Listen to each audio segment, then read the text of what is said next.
Okay, let's just review. We've talked about simple, now we're going to talk about aggregate and multiple. Exocarp, mesocarp, endocarp all make up the pericarp. Now we'll talk about aggregate fruits. So if we can zoom this image in. Okay, has anybody gone picking these things? No. No? Does anybody know what they are? No. Really? Never seen them. Oh, that's so sad. Now, they don't look exactly like this when they're ripe. They look black and juicy. It's a blackberry. I know blackberries. That's a blackberry. I know that. A blackberry. Yeah, that's an unripe blackberry. That's a green So, berry. it is green now. It'll be black in another week or so. So this is a single flower. You can see it's got the petals, and it's in the rose family, so it's got 5 petals. That's pretty common. But it's got a ton of little tiny pistils sticking up out of that flower. I wonder why. Well, what's interesting, and evolutionarily I can't answer that. I'm not sure why they've evolved multiple pistils. But they've got a whole bunch of pistils, and every single one of those pistils at the base has got a chamber that develops into one of these. Which is Which is a little tiny chunk, a delicious chunk, and all together they make up the blackberry. It's an aggregate fruit. yeah. So you've got multiple little pistils that get fertilized that form what we're familiar with. Okay, now it's not going to let me do that. Select. There we go. Ready for sleep.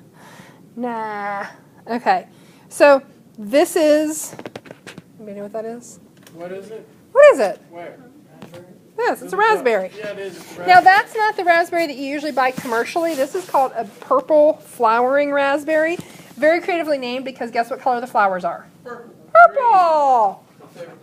That's good. Ha ha ha. I love raspberries. I like purple and I like raspberries. As a matter of fact, these are something you'll find growing wild. They're beautiful. Sadly, they don't taste like much. Domestic raspberries taste a lot better. They've been selected to taste good. These guys, not so much. But the same thing we saw in the blackberries, if you look carefully, it's a little harder to see on this one, you can see that there are a bunch of little pistils in there. For sure. Tons of little pistils, and each one of those is going to form one of those juicy little cells that form what we think of as the raspberry. Select, shrink. Now, raspberries and blackberries, yes, definitely. Aggregate fruits.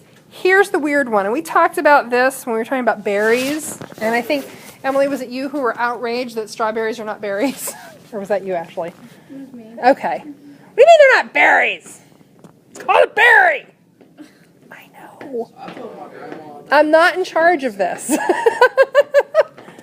Strawberries are actually an aggregate fruit. So they're an aggregate fruit, and I tried to find a fantastic picture of a strawberry flower, but I couldn't. So I found this picture of a strawberry flower. Oops. Let's get rid of that. And if you look at that flower, all those little yellow things in there, those are all pistils. So you've got a whole bunch of pistils. But here's the weird thing about strawberries. So that's the fruit, that little tiny green thing there. All of this other stuff that you see in here, in between the fruits, is what's called receptacle tissue. So it's basically, it's the thing that holds the flower up. So if you look at the base of any flower, there's this sort of, it's like the mounting stand for the flower. So in any flower, you have this thing here, which is receptacle tissue. So it's not really part of the reproductive structure of the flower, it just kind of holds the flower there. The weird thing is that in strawberries, that's actually what we're eating. So the delicious, juicy red part that we all love is actually that receptacle tissue that's in there that swells up and turns ripe and gets sugary. The actual fruit, what we think of as like the little seeds on the strawberry, those aren't the seeds, that's the whole fruit. That's it. The pericarp is all in that little tiny dot on the strawberry. And that red stuff that we like so much, it's just receptacle tissue. It's just extra tissue. So it's a lucky thing for us that it is so sugary and delicious when it's ripe. A thing to remember. Just because we say it has fruit doesn't mean you can eat it. Not all the things that form fruit are edible for humans. We tend to think in this sort of human-centric way, like, oh, it's got fruit, I can eat it. Not necessarily. So there are plenty of things that form fruit that are not edible. Either they're not tasty, or they're not very nutritious, or they're downright poisonous. I mean, you all know there are poisonous berries. So you do know that there are things that you should not and cannot eat. This is a tulip tree, which did anybody collect tulip trees in their leaf collection? They really pretty leaf shape because they sort of look like that. And a lot of people mistake them for maples at first. They have these beautiful flowers. We never see them because they form about 80 feet up in the air and they don't usually fall down unless you have a big windstorm. And the flowers actually look very tulip-like. Well, they form this fruit, and it's an aggregate fruit. They're great little aggregate fruits. We don't eat them. We hardly ever see them, actually. But they're a really important food source for birds, mice, chipmunks, squirrels, anything else will take these and strip them because they're nutritious. They're a good source of calories in the wild. So just because we say it's got a fruit doesn't mean we can eat it. Okay. Now you know what these are. For sure. Which is? Blackberries. Mulberries. There you go. These are multiple fruits. So this is pretty easy. Multiple fruits form from multiple flowers. And this one is one that we don't have around here. It's called a noni tree. It's tropical. And I picked this picture because what I like is you can actually see the individual multiple flowers here. Let me select that. So you can see that there are a bunch of flowers growing out of this receptacle tissue. And then once they get fertilized, they all kind of get smashed together. And then as they get larger, they sort of lose the fact that they were once distinct little fertilized chunks at all. And they sort of all merge together and they kind of form one thing.